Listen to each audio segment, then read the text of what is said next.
আমাদের formal charge আমরা দাখিল করেছি। ইতোমধ্যে আমাদের মধ্যে হেফাজতে ইসলামের নেতৃবৃন্দ আজকে আমাদের অফিসে এসছেন।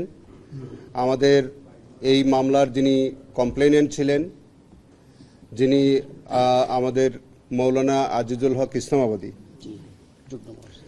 যুগ্ম মহাসচিব হেফাজতে ইসলাম, তিনি আছেন। আমাদের অন্যান্য নেতৃবৃন্দ আমাদের সামনে আছেন।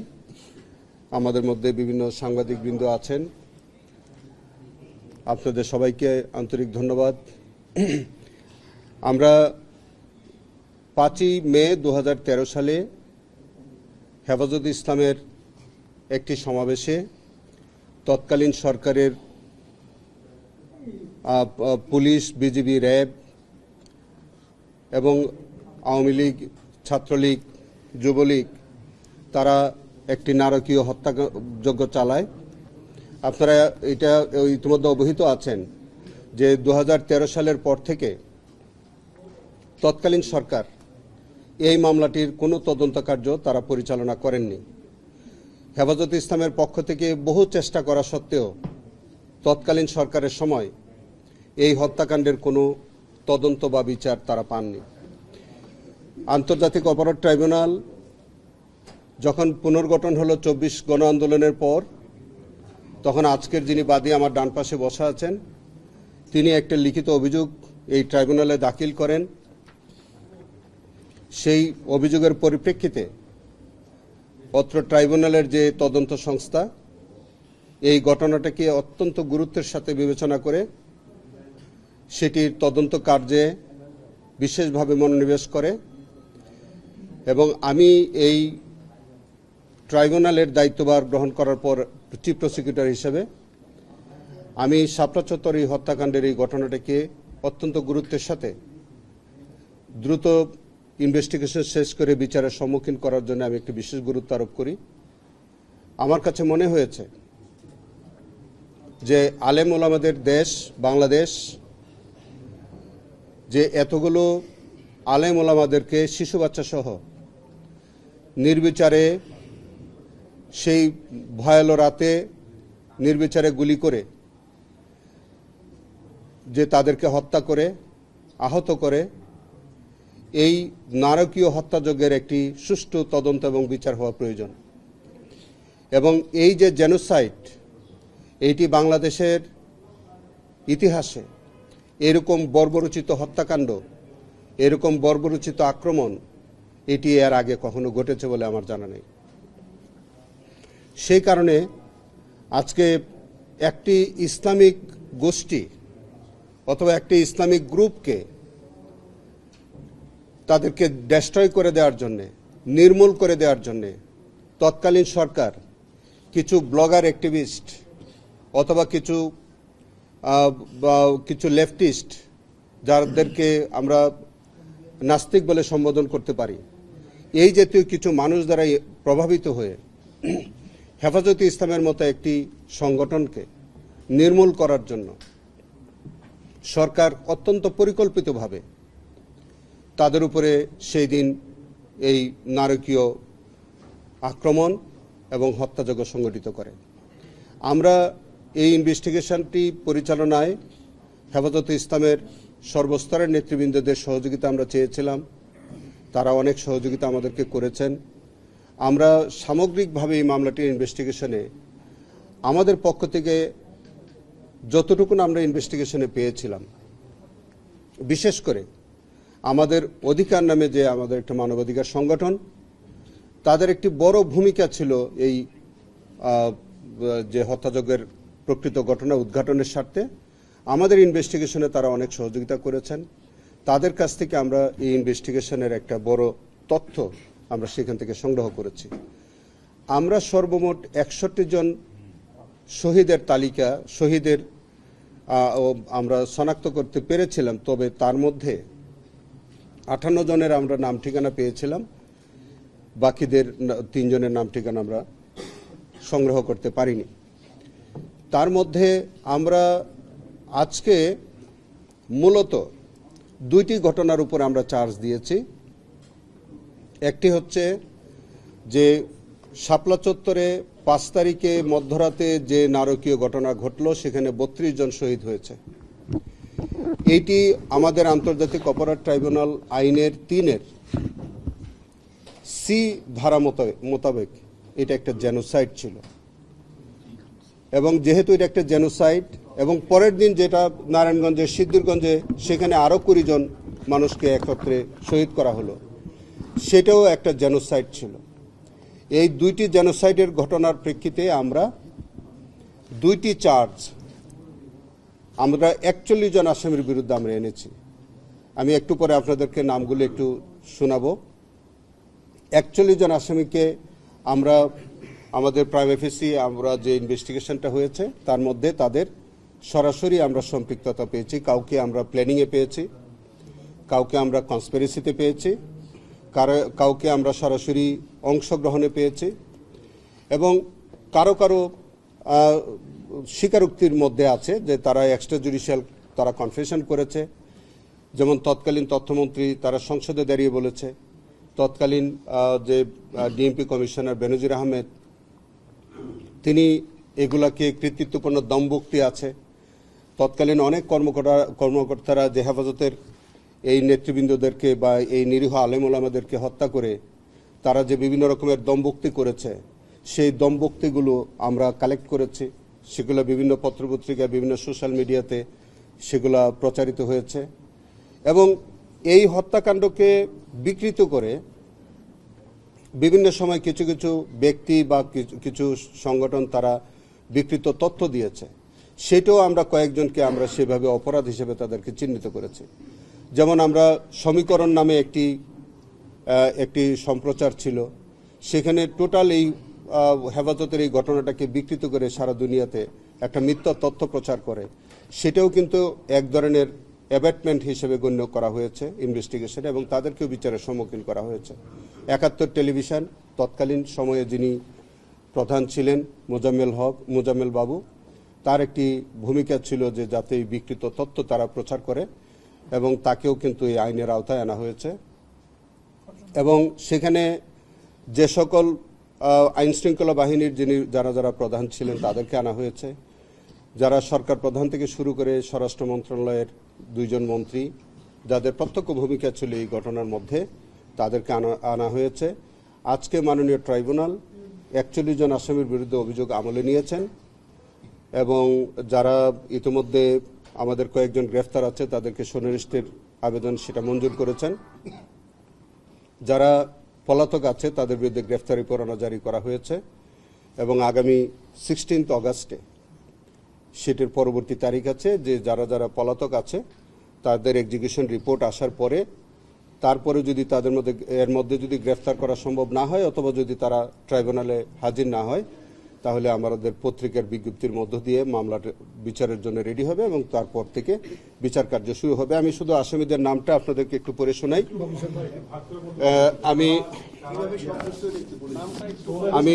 আমি আগে একটু নামটা বলি, তাহলে আপনাদের জন্য একটু সহজ হবে। আচ্ছা, সোনেশটা আবার একটু দেখে বলতে হবে। আমি একটু এটা শেখ হাসিনা প্রধানমন্ত্রী, তৎকালীন সাবেক প্রধানমন্ত্রী, তিনি কিন্তু এই ঘটনার মূল নায়ক হিসেবে কাজ করেছেন। তিনি সেই মেটিকুলাস সেই প্ল্যানের মধ্যে তার প্রত্যক্ষ ভূমিকা ছিল, এবং তিনি পরবর্তীতে বিভিন্ন মিডিয়াতে বলেছে, তার বিভিন্ন রেকর্ড আছে আপনাদের কাছে এবং আমরাও সেগুলো সংগ্রহ করেছি। তিনি বলেছিলেন যে হেফাজতের কোনো হতাহতের ঘটনা ঘটে নাই, রং মেখে তারা অভিনয় করেছে, এরকম কথা তিনি নিজ মুখে বলেছিলেন। ডক্টর মহিউদ্দিন খান আলমগীর তৎকালীন স্বরাষ্ট্রমন্ত্রী, যার নেতৃত্বে তার বাহিনী দ্বারা এই হত্যাকাণ্ড সংঘটিত হয়েছে। শামসুল হক টুকু সাবেক প্রতিমন্ত্রী, তার একই রোল আছে। হাসানুল, এবং তিনি গ্রেফতারও আছেন। হাসানুল হক ইনু তথ্যমন্ত্রী, তিনি 2টি টেলিভিশন সম্প্রচার তিনি ওই রাতেই বন্ধ করে দিয়েছিলেন। তারা যে তথ্য সংগ্রহ করেছিলেন ইসলামিক টিভি এবং দিগন্ত টিভি, তাদের কাছে অনেক তথ্য ছিল। সেই তথ্য যাতে সাক্ষী প্রমাণ হিসেবে কাজে না লাগে সেই কারণে ওই রাতেই ওই টেলিভিশন সম্প্রচার বন্ধ করে দেয়। তাদের 2টি টেলিভিশন অফিসে গিয়ে আক্রমণ করে তাদের টেলিভিশনের লাইসেন্স বাতিল করে দেওয়া হয়। এবং শুধু তাই না, তিনি পবিত্র সংসদে দাঁড়িয়ে দমভক্তি করে বলেছিলেন যে হেফাজতকে তারা শক্তভাবে মোকাবেলা করেছেন। সেই ফুটেজ আমরা সংগ্রহ করেছি এবং আলামত হিসেবে আমরা নিয়েছি। এবং তিনি গ্রেফতার আছেন। ইতিমধ্যে তিনি অন্য একটি মামলায় 10 বছরের সাজাপ্রাপ্ত হয়েছেন। 30 বছর হয়েছেন, তো যাই হোক 10 বছর তিনি ভোগ করবেন। এরপরে আছে শেখ ফজলুল করিম সেলিম, ডক্টর আব্দুর রাজ্জাক, মাহবুব আলম হানিফ, ডক্টর হাসান মাহমুদ চৌধুরী। তারা সকলেই কিন্তু সুপিরিয়র রেসপন্সিবিলিটিতে এসছে এবং তারা যে প্ল্যান ছিল, তারা যে বৈঠক করেছিল, সেই বৈঠকে তারা উপস্থিত ছিল। বাহাউদ্দিন নাসিম ছিলেন, লতিফ সিদ্দিকী ছিলেন, মৃণাল কান্তি দাস ছিলেন, জাহাঙ্গীর কবির নানক, দীপমণি, তারা সবাই কিন্তু ওই বৈঠকে উপস্থিত ছিলেন। যে বৈঠকে হেফাজতের উপরে যে প্ল্যানটা করবে, মানে আক্রমণ হবে, সেখানে তারা ওই পরিকল্পনার অংশ হিসেবে তারা বৈঠকে অংশগ্রহণ করেছিলেন। মুফাজ্জল হোসেন চৌধুরী মায়া, উমর ফারুক চৌধুরী তৎকালীন যুবলীগ চেয়ারম্যান, সালাউদ্দিন মাহমুদ ওরফে জাহিদ, উনি সংসদ সদস্য ছিলেন মানিকগঞ্জ 1, তার ইনভলভমেন্ট আমরা পেয়েছি। আমরা ডাক্তার ইমরান এইচ সরকার, তৎকালীন আপনারা জানেন যে একজন ব্লগার, যে শাহবাগে দাঁড়িয়ে এই হেফাজত ইসলাম সম্পর্কে নানান রকমের অশ্রাব্য কথাবার্তা বলতেন, কুৎসা রটনা করতেন এবং তার ইন্ধনে এবং প্ররোচনা এই হত্যাকাণ্ডটা তো পরবর্তীতে সংগঠিত হয়। ডাক্তার ইমরান এইচ সরকার, শাহরিয়ার কবির, সভাপতি ঘাতক দালাল নির্মূল কমিটি, মোজাম্মেল হক বাবু, ব্যবস্থাপনা পরিচালক 71 টিভি, ফারজানা রূপা, সাংবাদিক 71 টিভি, হাসান মাহমুদ, তারা জেলে আছে, হাসান মাহমুদ খন্দকার, সাবেক আইজিপি, যার বাহিনী নির্বিচারে এই হেফাজতকে গুলি করে, লেথাল ওয়েপন ইউজ করে এবং তাদেরকে গুলি করে হত্যা করে। একেএম শহীদুল হক, যিনি জেলে হাজতে আছেন, তিনি নিজে একটি বই রচনা করেছেন। সেই বইয়ের মধ্যে হেফাজতের ঘটনা সহ সমস্ত কিছু, তিনি এটাকে কৃতিত্বপূর্ণ অবদান হিসেবে তিনি তার নিজের স্বীকারোক্তি আছে তার বইয়ে। ডক্টর মোহাম্মদ জাবেদ পাটোয়ারি, এটা তার তো অনেক বিষয় এবং তার বিরুদ্ধে প্রত্যক্ষ সাক্ষ্য প্রমাণ, তার অনেক কুকীর্তি আমাদের এই তদন্তে বেরিয়ে এসছে। বেনজির আহমেদ, তার সম্পর্কে তার নতুন করে বলার কিছু নাই। যিনি বলেছিলেন যে রং মেখে সব হেফাজতের নেতারা অভিনয় করেছিলেন, সেই রং হচ্ছে 32 জন মানুষের ওই রাতেই তারা শহীদ করেছিলেন এবং পরের দিন 20 জন মানুষকে তারা সিদ্দিকগঞ্জে হত্যা করেছে। মোখলেসুর রহমান, তৎকালীন মহাপরিচালক র্যাবের একটা বড় অংশগ্রহণ ছিল এই ইয়ের মধ্যে। জেনারেল আজিজ আহমেদ, তখন তিনি ডিজি র্যাব ছিলেন, তার বিজিবি ছিলেন, তার এই বিজিবিদের অংশগ্রহণ ছিল এবং তার নির্দেশে এই বিজিবিরা এই হত্যাকাণ্ডে অংশগ্রহণ করে। জিয়াউল আহসান, সাবেক মেজর জেনারেল, এনটিএমসি প্রধান, তার তো অপরাধের সীমাহীন অপরাধ, তার যে কত অপরাধ তিনি করেছেন এই বাংলাদেশে, এবং সেই রাতে তিনি ব্ল্যাকআউট করে দিয়েছিলেন, এনটিএমসিকে ব্যবহার করেছিলেন, তার বা পরিকল্পনায় তিনি ছিলেন এবং একটা বাহিনীর তিনি সরাসরি নেতৃত্ব দিয়েছিলেন সেই রাতে। তিনি হাজতে আছেন, তার বিরুদ্ধে অন্য আরেকটি মামলা বিচার চলছে। তারপরে লেফটেন্যান্ট জেনারেল মোহাম্মদ মুজিবুর রহমান, তৎকালীন এডিজি অপারেশন র্যাব, তারা সরাসরি অংশগ্রহণ করেছে। মোহাম্মদ আব্দুল জলিল মন্ডল, সাবেক ডিআইজি, তৎকালীন অতিরিক্ত পুলিশ কমিশনার, তিনিও আমরা কিছুদিন আগে আপনারা দেখেছেন যে তিনি গ্রেফতার হয়েছেন এবং তিনিও কিন্তু এই হেফাজতের ঘটনায় সরাসরি তিনি উপস্থিত ছিলেন, সম্পৃক্ত ছিলেন। শেখ মোহাম্মদ মারুফ হাসান, সাবেক এডিশনাল আইজিপি, তৎকালীন অতিরিক্ত পুলিশ কমিশনার ছিলেন ঢাকার। মাহবুব হোসেন, সাবেক এডিশনাল আইজি, তৎকালীন এডিশনাল ডিআইজি পলিটিক্যাল এসবি, উনি সরাসরি তাদের অংশগ্রহণ করেছিল এবং সরাসরি অংশগ্রহণ করেছিল তার সমস্ত বাহিনী নিয়ে। সেটা হচ্ছে মনিরুল ইসলাম, সাবেক অতিরিক্ত IGP, special branch, Mohammad Anwar Hossain, additional IGP, Ashrafuzzaman, DIG, তিনি তার সেই দিন কিন্তু উনি ডিসি ছিলেন না, তাকে তিনি স্পেশালি ওখানে এসেছিলেন।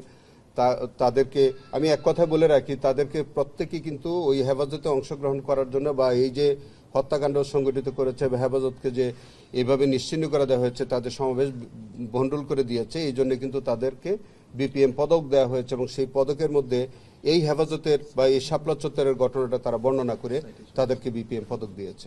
সো তাদের এন্টার পুলিশ বাহিনীর একটা স্বীকারোক্তি আছে ওই পদকের মধ্যে আমরা এটা সংগ্রহ করেছি, এভিডেন্স হিসেবে আমরা নিয়েছি।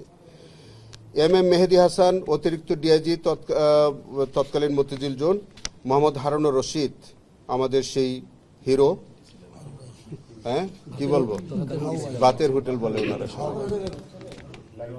যাই হোক, উনি আছেন।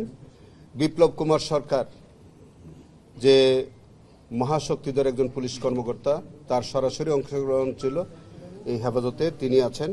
সৈয়দ নুরুল ইসলাম, এর আগে ও তার অন্য মামলায় সাজা হয়েছে, তিনি তার সরাসরি অংশগ্রহণ ছিল।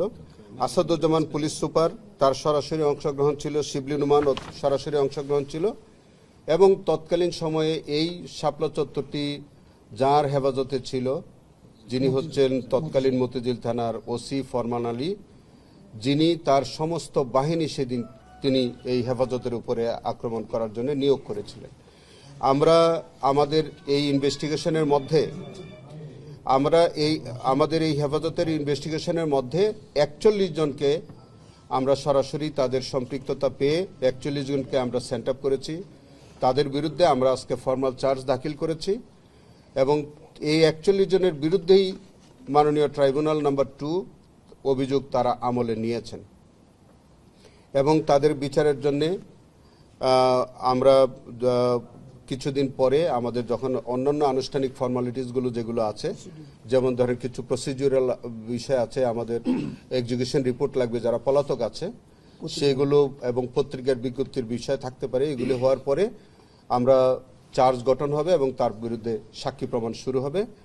এবং আমরা আজকে মাননীয় ট্রাইব্যুনালের কাছে সে আবেদনও করেছি যে হেফাজতের মামলাটি যাতে একটু স্পিডি ট্রায়াল করা যায়, দ্রুত করা যায়, আমাদের একটু সংক্ষিপ্ত তারিখ দিয়ে যাতে এটা করা যায়, সেই আবেদন আমি আজকে জানিয়েছি। এবং আমরা এই হেফাজতের এই ঘটনার উপরে আজকের যে মামলাটি, এটির নাম্বার পড়েছে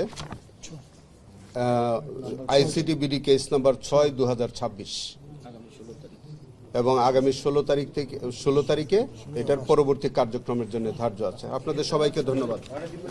এই মামলাটা মানে আপনি বলছেন যে শিক্ষা থেকে নির্দেশ এসেছে, তারপর প্রক্রিয়াটা যদি একটা গ্লান্স বলেন যে কিভাবে এটা বাস্তবায়ন হচ্ছে, শিক্ষা থেকে নির্দেশ এসে কিভাবে বাস্তবায়ন হচ্ছে এটা যদি বলতেন। আরেকটা হলো লতিফ সিদ্দিকীকে কি আপনারা গ্রেফতার করবেন কিনা, উনি তো এখন এই মামলা আসামি। আমরা তো অলরেডি অভিযোগ আমলে নেওয়া হয়েছে। আমি তো এট এ গ্ল্যান্স বলার কিছু নাই।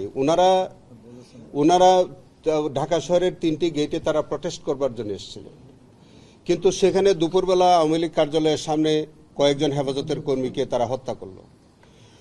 হত্যা করার পরে তারা যখন বলল যে এটার প্রতিবাদ স্বরূপ আবার যখন শাপলা চত্বরে তারা জমায়েত হবেন, তখন এরই মধ্যে শেখ হাসিনা এবং তার যে মন্ত্রী পরিষদের সদস্যবৃন্দ তারা বৈঠক করলেন, একত্রে বসে মিটিং করলেন এবং কিভাবে হেফাজতকে সেখানে বৈঠক করতে না দেওয়া যায় সেই জন্য তারা ওখানে বসে তারা পরিকল্পনা করলেন, কনস্পিরেসি করলেন।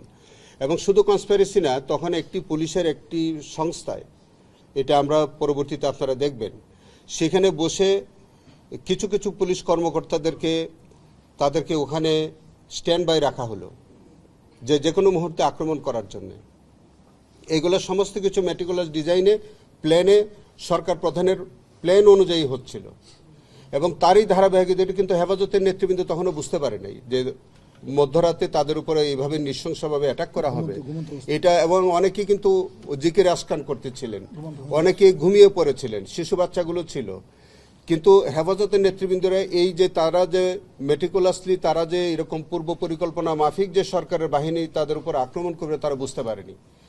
তো সেই কারণে একেবারেই নিরীহ জনগোষ্ঠীর উপরে বা এরকম তাদের উপরে অতর্কিত চতুর্পাশ দিয়ে একদম পরিকল্পনা মাফিক তাদের উপরে আক্রমণটা করা হয় এবং সেখানে সাউন্ড গ্রেনেড, বিভিন্ন রকমের লেথাল উইপন ব্যবহার করে গুলি করা, সেগুলি তখন তারা একত্রেই শুরু করে এবং সেখানে অন দ্য স্পট 32 জন মারা যায় এবং বহু লোক হতাহত হয়। তারা কিন্তু কোনো রকম প্রাণ বাঁচিয়ে তারা চলে যায়। অনেকে আমরা এটা তখনকার সোশ্যাল মিডিয়া বা মেইন স্ট্রিম মিডিয়াতে আমরা পেয়েছিলাম যে অনেকে হয়তো বিভিন্ন সময় মৃত্যুবরণ করেছে, কিন্তু আমরা তাদের ওই সন্ধানটা আমরা পাইনি। যেটা আজকে মাননীয় ট্রাইব্যুনাল নিজেও বলেছেন, আপনারা শুনেছেন, যে অনেক শিশু বাচ্চা যারা এসেছিল, এতিম শিশু বাচ্চা এসেছিল, তারাও কিন্তু হত্যার ঘটনায় তারা শিকার হয়েছিলেন, কিন্তু আসলে আমাদের ইনভেস্টিগেশন আমরা এতটা পাইনি তাদেরকে। কিন্তু হতাহতের ঘটনা ঘটেছে, অনেকে আসে পরবর্তীতে এসে, হ্যাঁ, তো পরবর্তীতে তারা ভীত সন্ত্রস্ত হয়ে তাদের নিজেকে আর ফোকাস করতে চায়নি, তারা এই তদন্ত বিচারের মধ্যে আর নিজেকে সম্পৃক্ত করতে চায়নি, তারা হয়তো এখনো ভীত সন্ত্রস্ত। সেই কারণে তবে আমরা আমাদের ইনভেস্টিগেশনে আমরা যতটুকুন পেয়েছি, যা সত্যতা পেয়েছি, এবং সেই আমাদের ইনভেস্টিগেশনটা হচ্ছে তৎকালীন পত্রপত্রিকা, সোশ্যাল মিডিয়া, বিভিন্ন রকমের ফুটেজ, বিভিন্ন রকম পুস্তক, এবং যেগুলো একেবারে অথেন্টিক প্রমাণ যেগুলো আমাদের, সেগুলোর ভিত্তিতে আমরা 41 জনকে শনাক্ত করেছি, এবং আমাদের যে ভিকটিমগুলো, যে এই ভিকটিমদেরকে আমরা শনাক্ত করেছি। হয়তো ভিকটিমের সংখ্যা আরও বেশি থাকতে পারে, কিন্তু আমরা যেহেতু পাইনি, আমরা তাদেরকে আনতে পারিনি। যতটুকুন আমরা পেয়েছি ততটুকুন আমরা এনেছি। এখানে একটি বিচারের ক্ষেত্রে অন্যতম দিক হচ্ছে ওয়াইড স্প্রেডের জায়গাটি এই মামলায় আপনি কিভাবে এই মামলার মধ্যে শোনেন, ওয়াইড স্প্রেড এবং সিস্টেমেটিকটা কিন্তু on the spur of the মোমেন্টও হয়। এই মামলার ক্ষেত্রে মূল বিষয়বস্তু হচ্ছে জেনোসাইড। জেনোসাইড করবার জন্য আপনার কোনো ওয়াইড স্প্রেড বা সিস্টেমেটিক লাগবে না। জেনোসাইড তো জেনোসাইড একটা সেপারেট অফেন্স। আর আপনি যেটা বলছেন ওয়াইড স্প্রেড গভর্নমেন্টের পরিকল্পনাটা সাবসিকুয়েন্ট ইভেন্ট দিয়ে বোঝা যাবে যে এটা সিস্টেমেটিক বা ওয়াইড স্প্রেড ছিল। কারণ আমি আপনাকে বলেছি যে তাদের যে পরিকল্পনাটা, সেই পরিকল্পনাটা কিভাবে আপনি দেখেন যে তারা হেফাজতের মানুষকে যখন চট্টগ্রামে পেয়েছে ওখানে হত্যা করেছে, হেফাজতের মানুষকে যখন নারায়ণগঞ্জে পাচ্ছে ওখানে হত্যা করছে, হেফাজতের মানুষকে দিনের বেলা হত্যা করছে, রাতের বেলা মধ্যরাতে 32 জনকে হত্যা করছে। আপনি কি এটাকে ওয়াইড স্প্রেড বলবেন না? এটা সিস্টেমেটিক বলবেন না? অর্থ হচ্ছে তাদের দে হ্যাড এ টার্গেট, যে ওই টার্গেট অনুযায়ী হেফাজতকে যেখানে পাওয়া যাবে ওখানে হত্যা করবে। এইটাই ছিল সিস্টেমেটিক এবং ওয়াইড স্প্রেড। মোরসো এইটা ছিল সবচেয়ে বড় জিনিস, হচ্ছে এটা জেনোসাইড। কারণ একত্রে এতগুলো মানুষকে আপনি নির্বিচারে সিভিলিয়ান পপুলেশনের উপরে আপনি অ্যাটাক করতেছেন, লেথাল উইপন ইউজ করতেছেন, সাউন্ড গ্রেনেড ব্যবহার করতেছেন, যারা প্রত্যেকে নিরীহ আলেমুলা মানুষ। তারা তো অস্ত্রশস্ত্র সজ্জিত হয়ে আসে নাই, তারা নিরস্ত্র অবস্থায় এসছে, তাদের উপর আপনি আক্রমণ করতেছেন এবং এতগুলো মানুষকে একসঙ্গে হত্যাকাণ্ড করে তারা বিকৃত রিপোর্ট প্রচার করছেন। That is genocide.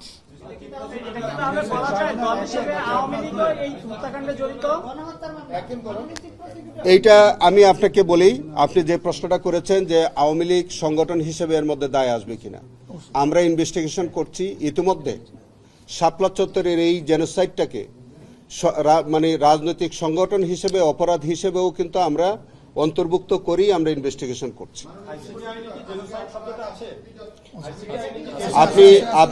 আপনি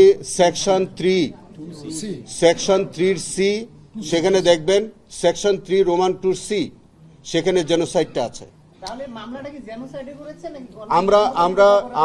আমরা political persecution, attack against civilian population এবং জেনোসাইড, এই সবগুলো অভিযোগ আমরা নিয়ে আসছি।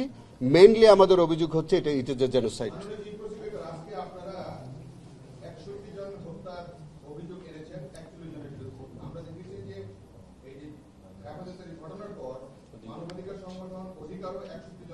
জি, আমি এটা উত্তরটা দিয়ে নিই, এটা উত্তরটা আপনাকে দিয়ে নিলে আমার সহজ হবে। অধিকারের রিপোর্টটাকে আমরা অন্যতম সহায়ক মানে এভিডেন্স হিসেবে আমরা নিয়েছি। শুধু অধিকারের রিপোর্টটাকে আমরা বেস করি নাই, অধিকারের রিপোর্টের পাশাপাশি আমরা ইনভেস্টিগেশন করেছি। আমাদের ইনভেস্টিগেশনের সাথে আমরা করোবোরেটিভ এভিডেন্স হিসেবে অধিকারের রিপোর্টটাকে আমরা নিয়েছি।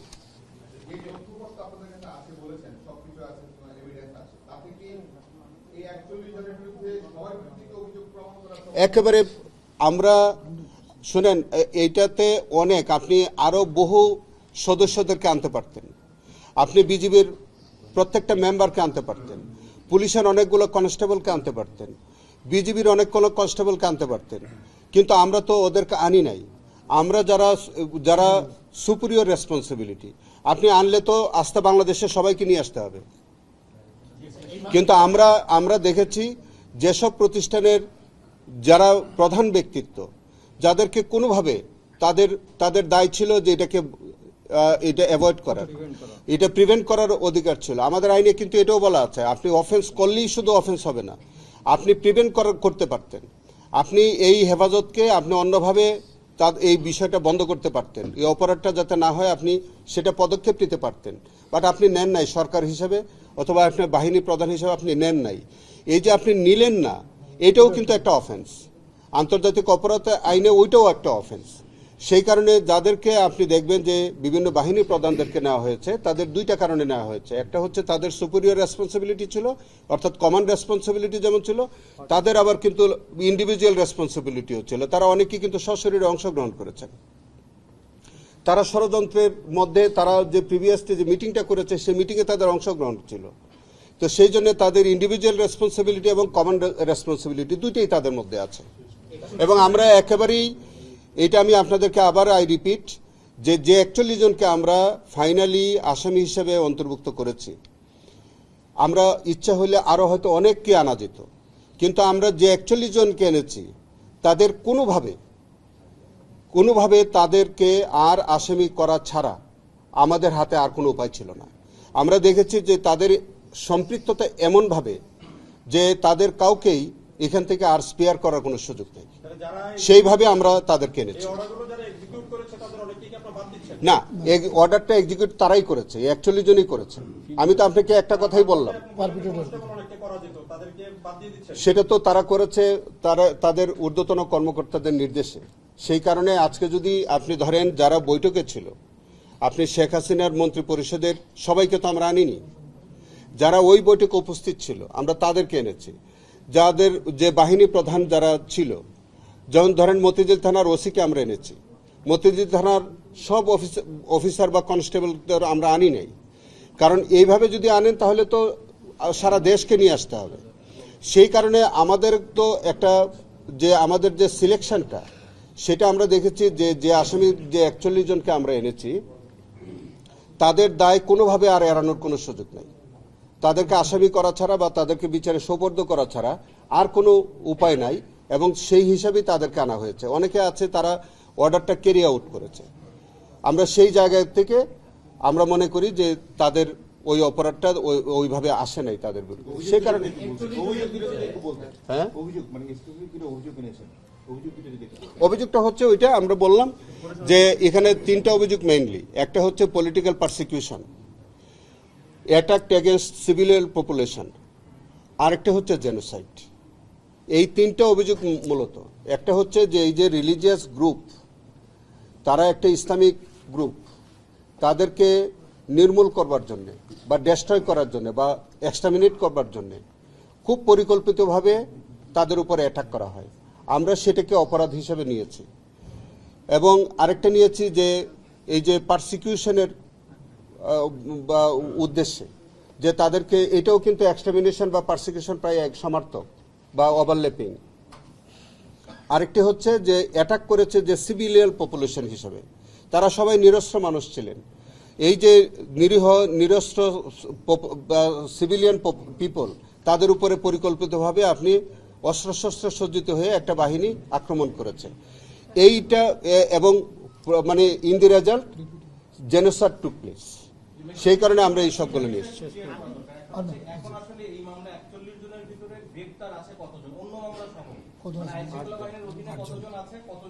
আমি নামগুলো বলি। 8 জন এখন অলরেডি অ্যারেস্টেড আছে এই মামলায়। সব মিলিয়ে যারা অন্য মামলায়, এই মামলায় আমাদের 8 জন অলরেডি হাজত আছেন। আমি দেখে বলতে হবে সেটা। যারা যারা জেলে আছে, যারা পলাতক আছে তাদের বিরুদ্ধে ওয়ারেন্ট যাবে, এবং যারা বিভিন্ন মামলায় এখনো আছে আমরা সোন অ্যারেস্ট করে নিয়ে আসবো। সেগুলো আমাদের কমন অর্ডার হয়ে গেছে সবগুলোতে। আমি এক্স্যাক্টলি ফিগারটা আপনাদেরকে দেখে পরে বলবো। যারা অন্য মামলায় আছে তাদেরকে গ্রেফতার দেখানো হবে, আর যারা অলরেডি অ্যারেস্টেড আছে তারা তো আছেই, আর যারা পলাতক আছে ওদের বিরুদ্ধে ওয়ারেন্ট ইস্যু হবে। Mister Birdman, you mentioned 3 names amongst the list of accused: Fazana Rupa, Mazamun Babu, and Sharia Kabir. Yeah. How are you claiming that they have Yes, committed these crimes? you know, 71 television. He was the head of 71 television, Mozammel Babu. Farjana Rupa was one of the reporter working in Ekattor television. You know, Farjana Rupa, by instructed from Mozammel Babu, made a story in the name Samikaran. She published the Samikaran by stating all false things or false statement, stating that no casualty took place in Shapra Chattor. Okay? That is also an offense. What offence is that? Offense we This have. is 6 months after the incident, so how is that an offence relating to this incident? Ekattor television's reporters were there. They took footage of the incident, but subsequently they concealed, they suppressed, they hide it, they hide. And they awaited in taking place the occurrence. And as such, they have been sent off as accused. In the documentary you're mentioning, they also interviewed a Hifazat leader who said, in fact, he said... Who said? Who said? One Hifazat leader Who- in that documentary. Who is that man? If you've seen the documentary, you will know it. He says that he saw... All right, 20 Mr. bodies Bergman, we have sent off both of them as accused in our cases. Huh? And what about We have, Sharik Kabir? let me say, but we have sufficient charges against them. Let us prove the case against them. They have a very chance to take defense in the case, but we have got prima facie case against them. What about Sharik Kabir? What What is the claim against him? Well, already I have said in the charges. You see the charge. You see the charge. You see the charge. Prosecutor একটা বিষয় এখানে একটা বিষয় সামনে আসছে যেখানে কনফিউশনটা সেটা হচ্ছে পুরো 24 এর যে হত্যাযজ্ঞের যে মামলাগুলো হয়েছে সাবেক চিফ প্রসিকিউটর বারবার করে আমাদেরকে শেষ পর্যন্ত বলে গেছেন যে ওইখানে জেনোসাইডের কোনো ধরনের অভিযোগ আনা হয়নি। I cannot say it. I don't know.